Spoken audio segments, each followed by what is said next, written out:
A word, even read, a word in the liturgy can orientate a life. It was what happened to St. Antony. He was only around 18 when he lost his parents, and he heard this voice coming through the gospel addressed to him: if you will be perfect, go, sell all that you have and give to the poor, and come, follow me. A word which St. Francis was later to hear, and it had the same effect. St. Francis actually was attracted by solitude. One couldn't have seen the way that his life would go, but he came back to that solitude. He spent a Lent on the island of Trasimene, and he was one of the few who perfectly combined in himself the balance between contemplation at the highest level and very powerful activity. Like St. Antony, St. Francis was not ordained a priest. St. Antony had the charism of spiritual paternity, but it was acquired with much sweat, much penance. He did not seek followers, they sought him. He went further and further into the desert.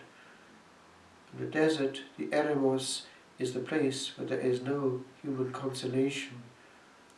Indeed, he became the interest of the demons. He would eat only bread and water, and that only once a day, and that only at eventide. After sunset, I believe. But he was free. This is the attraction of the Absolute, and it has been perceived by chosen souls century after century. Even to this day, one looks to the desert of Egypt for authentic monastic inspiration, and novices even now still read the sayings of the Fathers, the apophthegmata, gems of spirituality and wisdom.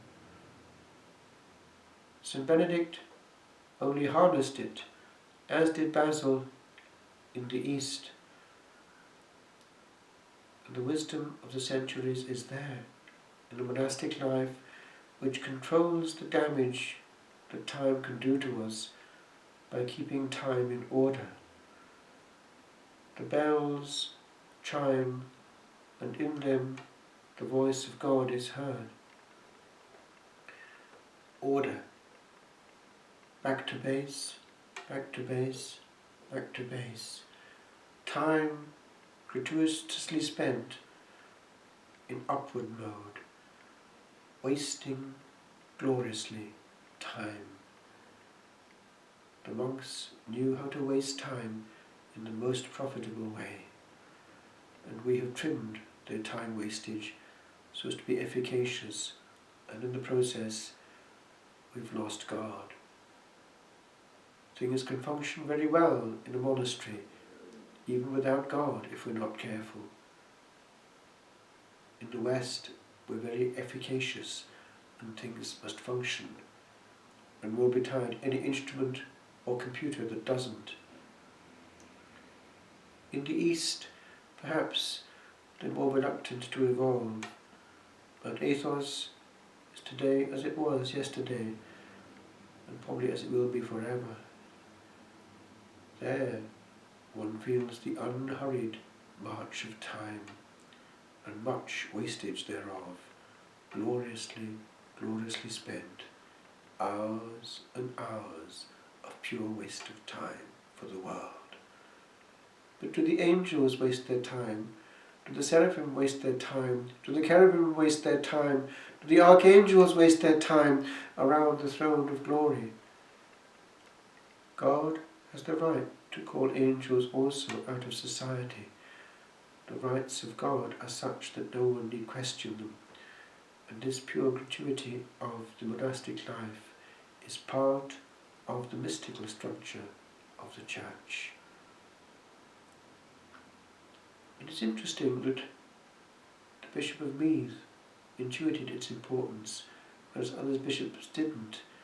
The Church has to appreciate the invisible, the useless. This space given just to wasting time is a precious burden of praise and glory that no human factor need justify or even try to. But God gets glory, and that is enough. Let us see then what happens. Monasteries which still do that and know that and don't compromise, don't contaminate it, are more free to be blessed by the Lord, and they will attract. Beauty attracts. Authenticity attracts. God, given much space, himself attracts. All we need do is give a stage to God, surround it with glory as the seraphim do in heaven, and then he'll take care of vocations and also of the material needs. Seek ye first the kingdom of God, and all these things be added unto you.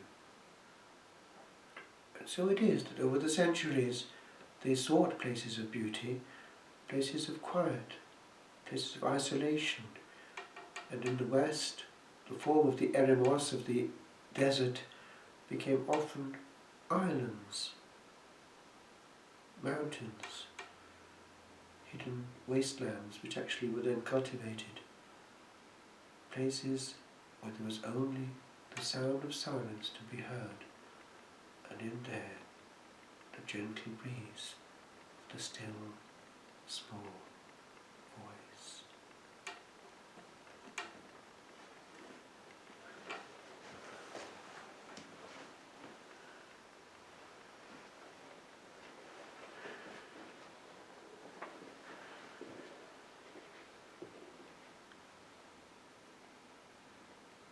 O Master, who has trod before this ancient pathway trod of yore, the silent feet of many more, thou still dost guide us, thou still dost guide us. And when the tears of many years, the secrets kept from mortal ears, are known again where thy word steers, thou still not listening, thou still not listening. For thou dost know this solitude